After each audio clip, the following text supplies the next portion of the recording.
Bonjour à toutes et à tous, on est ravis de vous retrouver dans Workwell et vous sur A-News Workwell pour parler aujourd'hui des bornes IRVE.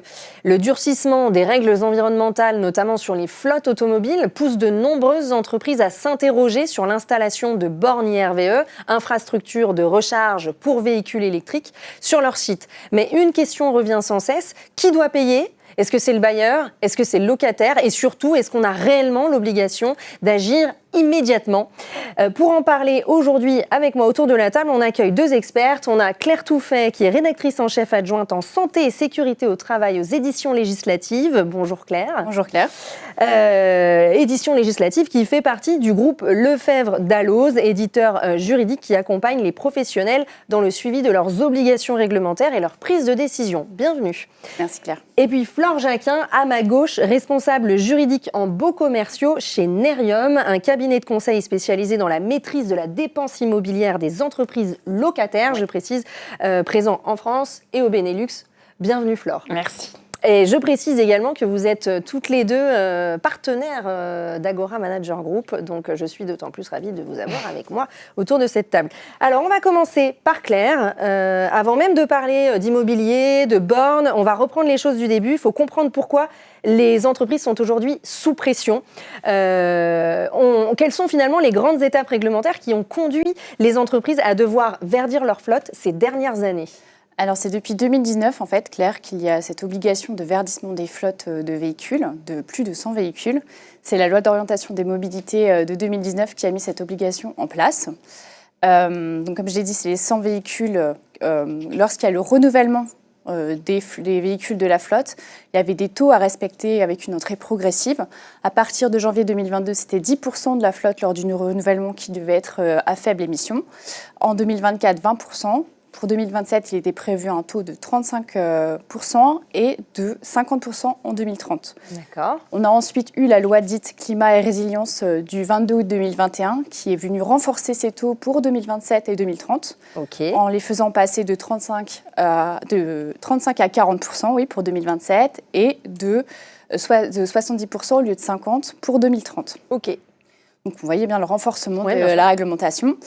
Et c'est la loi de finances pour 2025, l'an dernier, oui, l'article 28, qui est venu en fait supprimer cette obligation de verdissement des flottes de véhicules et qui l'a remplacée au profit de ce qu'on appelle la TAI, c'est la taxe annuelle incitative relative à l'acquisition de véhicules légers à faible émission. Et donc, qu'est-ce que ça fait, cette TAI justement ? Alors, ce que ça change, c'est que dans la loi LOM et la loi climat résilience, il n'y avait pas de sanctions qui étaient prévues par cette réglementation, alors que la taxe, la TAI, elle va s'ajouter directement à toutes les taxes qui sont déjà dues au titre de la gestion des flottes automobiles. Donc, comme elle est due directement, les entreprises qui ne vont pas renouveler leur flotte, dans les faits, vont devoir payer cette taxe. Donc, ça devrait être plus incitatif que la réglementation précédente. D'accord. Quelles entreprises sont aujourd'hui directement concernées par cette taxe et pourquoi ça a un impact très concret sur les besoins en recharge ? Alors, les entreprises, ça reste toujours le seuil de 100 véhicules, des flottes de 100 véhicules qui sont affectés à des fins économiques et qui vont être redevables de cette taxe. Alors, son montant, c'est un petit peu particulier. En fait, il va dépendre de l'écart entre le renouvellement de la flotte par des véhicules à faible émission et l'écart avec un objectif national cible qui est progressif, c'est-à-dire qu'il était de 15% l'an dernier, il est de 18% cette année, et il va en augmentant au fil des années pour atteindre 48% en 2030. Mais c'est progressif sur 2027, 2028, 2029, comme on peut le voir sur la slide. Et cette taxe, elle s'applique à un tarif unitaire qui va être multiplié par le nombre de véhicules manquants pour atteindre l'objectif cible que je viens d'indiquer, multiplié lui-même par un taux annuel de renouvellement des véhicules et très émetteur qui est propre à chaque entreprise. Et le tarif unitaire, il augmente aussi au fil des années. Il était de 2 000 € l'an dernier. Il est passé à 4 000 € cette année, donc il a doublé. Et à partir de 2027, il sera de 5 000 €. Ok, très bien. Ça, on voit tout ça du coup à l'écran. C'est les slides qui sont proposés. Toujours Claire, est-ce que cette pression fiscale et réglementaire explique, même je vais la poser à Flore également, explique selon vous pourquoi de nombreuses entreprises accélèrent leurs projets IRVE? Vous pouvez répondre toutes les deux, peut-être Claire en premier. Alors, je pense que ce n'est pas la seule explication, mais forcément, c'est une composante de cette explication d'installation de bornes de recharge IRVE. Après, il y a toute une réglementation dont Flore va nous parler aussi, qui oblige à l'installation de bornes par rapport aux équipements des bâtiments eux-mêmes. Et il faut aussi voir que c'est cohérent par rapport à une démarche de mobilité durable, dans le cadre d'une politique RSE, de mettre en place des bornes de recharge de véhicules électriques. Alors Flore, de ton point de vue juridique en baux commerciaux, est-ce que cette urgence réglementaire côté locataire, elle est toujours compatible avec les obligations réelles du bailleur? Eh bien non, parce qu'en fait, il y a un vrai décalage entre la pression opérationnelle qu'on subit sur les entreprises avec toutes les obligations dont Claire a parlé, et effectivement les obligations légales du bailleur. Parce qu'effectivement, ce n'est pas forcément en corrélation. Donc, il y a des entreprises qui subissent cette pression, donc aussi bien pour le verdissement, mais aussi d'un point de vue fiscal. Et tout ça aboutit au fait que les locataires ont des urgences opérationnelles, mais le bailleur, lui, il n'a pas forcément une obligation d'agir. Donc il reste en retrait, il attend un petit peu que ça se passe. Alors, on va passer à cette question justement cruciale, qui paie quoi? Ça, c'est une question, à mon avis, qui intéresse beaucoup de monde.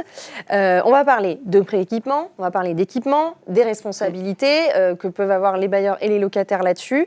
Déjà, on va faire aussi la différence entre prééquipement et équipement. Qu'est-ce que ça veut dire? Flore, quand on parle d'IRVE d'un point de vue juridique, quelle différence il faut bien avoir en tête entre le prééquipement d'un emplacement de stationnement et l'installation en borne de recharge? Il y a vraiment une confusion qui est faite très généralement, parce qu'il y a deux aspects dans cette IRVE. Il y a d'abord le prééquipement. Donc là, c'est vraiment les travaux d'infrastructure pour acheminer l'électricité jusqu'à un parking. Oui.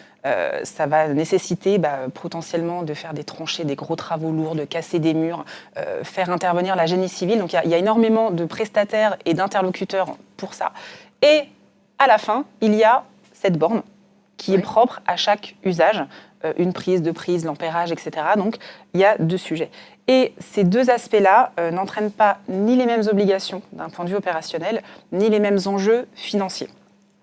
Alors, quelles sont aujourd'hui les obligations légales qui s'imposent aux bâtiments d'entreprise en matière de prééquipement d'un emplacement de stationnement? Alors, il faut bien savoir qu'il n'y a pas une obligation générale. C'est vraiment des cas particuliers, des cas précis. Cette obligation de prééquipement, elle concerne les bâtiments neufs, très récents, et les bâtiments qui ont subi de grosses rénovations, vraiment des travaux très lourds. Oui. Mais pour autant, ça concerne une minorité du parc tertiaire qui est loué à ce jour. Okay. Donc vraiment, la majorité du parc locatif n'est pas soumis à cette obligation de prééquipement. Donc, ce qui va être déterminant, c'est le bail et ce qu'il va y avoir dedans. Ok.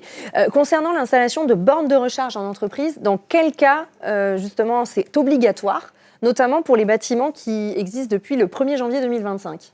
Alors effectivement, il y a une obligation depuis le 1er janvier 2025, mais ce n'est pas non plus une obligation générale. Ça concerne vraiment les bâtiments qui existaient à cette époque-là et qui ont des places de parking de plus de 20 emplacements. Donc là, effectivement, il y a une obligation d'équipement, mais du coup, le responsable va dépendre de la jouissance des parkings, de la répartition des travaux, etc. Donc il y a vraiment, encore une fois, beaucoup de cas particuliers et c'est là où il y a souvent des erreurs qui entraînent des problèmes financiers. D'accord. Donc là, on est en train de comprendre que le bail est assez essentiel. Exactement. On en reparlera juste après. Je vais interroger Claire au regard du cadre réglementaire que tu as présenté en début d'émission. Est-ce que toutes les entreprises sont concernées de la même manière par ces obligations d'IRVE? Alors, l'obligation, comme l'a dit Flore, elle s'applique en fonction du nombre d'emplacements que vont comprendre les parkings et non pas en fonction de l'activité des entreprises qui occupent les bâtiments qui sont dont dépendent ces parkings. À une exception près, donc ça veut dire qu'en principe, ça s'applique à toute activité, à tout type d'entreprise, quelle que soit son activité. Mais à tout principe, il y a des exceptions dans la réglementation. Sinon, ce ne serait pas drôle. C'est comme ça. En fait, pour les parcs de stationnement qui dépendent de bâtiments qui sont possédés et occupés par des petites et moyennes entreprises, dans ce cas-là, il y a une exemption de ce principe, il n'y a pas d'obligation de prééquipement et d'équipement borne de recharge pour les petites et moyennes entreprises. D'accord. Concrètement, Flore, dans un immeuble tertiaire loué, comment se répartissent les obligations entre bailleurs et locataires ? Normalement, il y a une logique juridique qui est liée au statut des baux commerciaux. Il y a un principe, c'est-à-dire que tout ce qui concerne les travaux structurels d'un bâtiment sont à la charge du bailleur. C'est le fameux article 606 dont on entend souvent parler. Pour autant, dans le cadre du sujet IRVE, il y a une exception. Parce qu'effectivement, quand l'obligation du bailleur n'existe pas, il y a ce droit à la prise qu'a le locataire. D'accord. Donc lui, il a le droit d'installer sa borne, mais pour autant, pour installer la borne, pour qu'elle soit fonctionnelle, il faut réaliser tous les travaux de prééquipement structurels qui vont toucher le bâtiment. Donc là, il empiète un petit peu sur normalement les obligations du propriétaire. bailleur, oui. Exactement. Et ce bailleur-là n'a pas le droit de s'opposer à ce droit à la prise qu'a le locataire. Si jamais il refuse, il doit saisir le juge pour prouver que sa raison est suffisamment pertinente.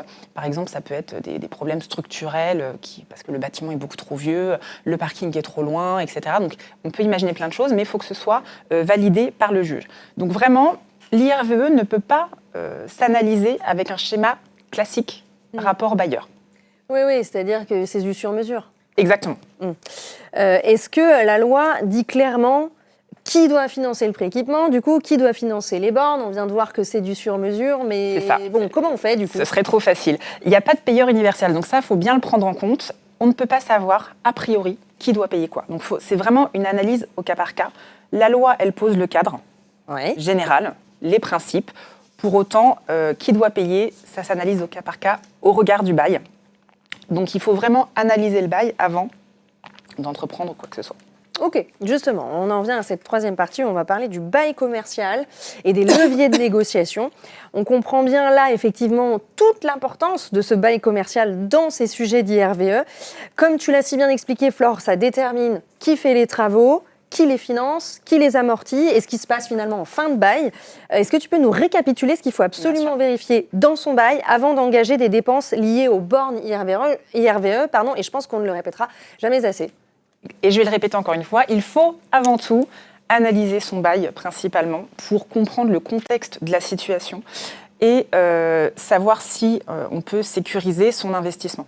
Et dans le bail, même si ce sont des vieux baux, c'est important de le signaler, il y a quand même des sujets, des clauses qui reviennent dans les baux qui traitent ce genre de choses. Donc effectivement, on va avoir la clause de répartition des travaux, avec le fameux 606, mais il peut y avoir des cas particuliers. On peut aussi parler des mises aux normes, des mises aux conformités, au regard de la loi, de l'activité du preneur. On peut aussi évoquer le régime des améliorations, le sort des installations, des améliorations en fin de bail, on parle de la clause d'accession, et aussi on peut même aller au-delà par rapport aux refacturations des charges, parce que ça reste de l'électricité, ça reste des installations que le bailleur peut potentiellement faire pour la structure, ça a des coûts, il y a des répercussions, et il faut bien comprendre que pour un même bâtiment, s'il y a plusieurs locataires, ils vont potentiellement ne pas avoir la même réponse parce qu'ils ne vont pas avoir le même bail ni les mêmes négociations. C'est compliqué ça, non ? C'est très compliqué. Comment ça se passe là, chez Nerium par exemple ? Comment Chez Nerium, on est là, justement pour essayer de comprendre tout ça. Donc vraiment, avant même de comprendre la structure du bâtiment, on regarde le bail, on analyse ces clauses-là pour détecter si le bail est bien fait déjà, parce que potentiellement il est pro-bailleur, pro-preneur. Donc il y a vraiment une analyse pointue à faire, ça prend du temps. On contacte aussi les bailleurs pour comprendre comment ça se passe, si c'est de la monopropriété, de la copropriété, si c'est public, privé. Il faut convoquer, j'imagine, là, une assemblée générale à ce moment-là. S'il y a de la copropriété, effectivement, mais en général, ça se passe d'une année sur l'autre, donc ça peut être très long aussi de mettre en place des projets.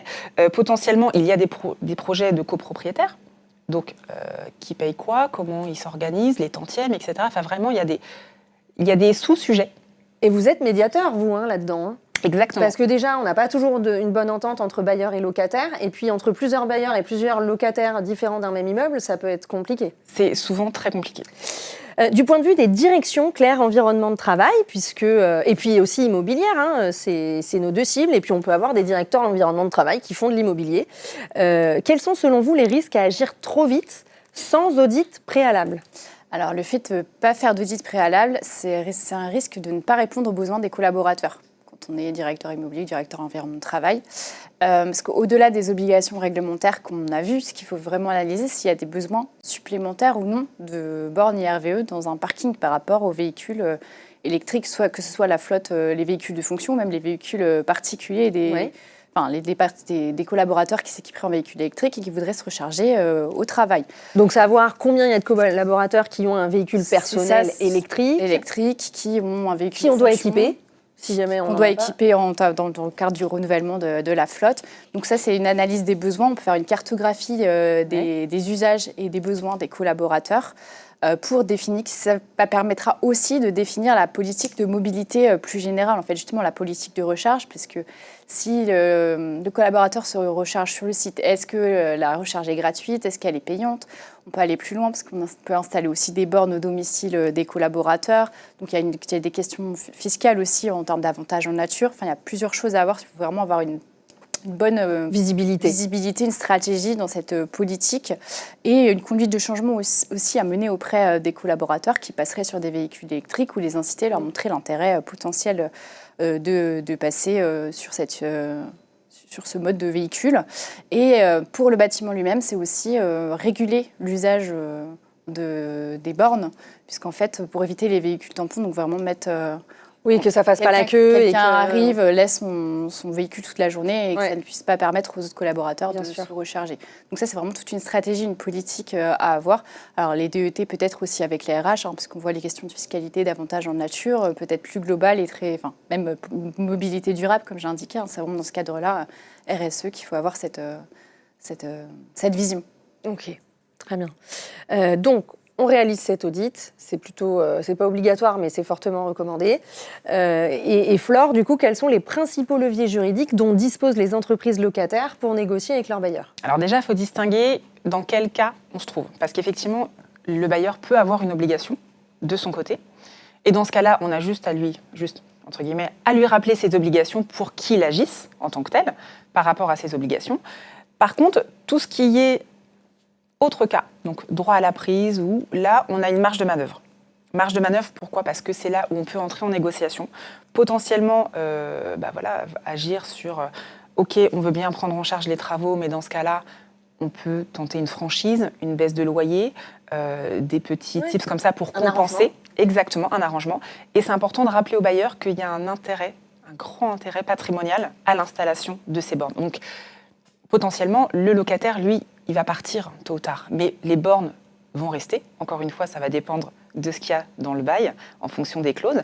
Pour autant, ces leviers-là permettent aussi bien aux locataires de pouvoir utiliser les locaux avec tout ce qu'a dit Claire auparavant, toutes les obligations, et d'échapper aux sanctions fiscales. Et le bailleur, lui, il va mettre en valeur son parc immobilier. Donc c'est vraiment très important. Et chez Nerium, en fait, on voit le sujet IRVE avec un peu plus de recul. C'est-à-dire qu'on va profiter de ça pour renégocier d'un point de vue plus global le bail. Donc il y a encore d'autres sujets potentiellement qu'on peut aborder avec lui.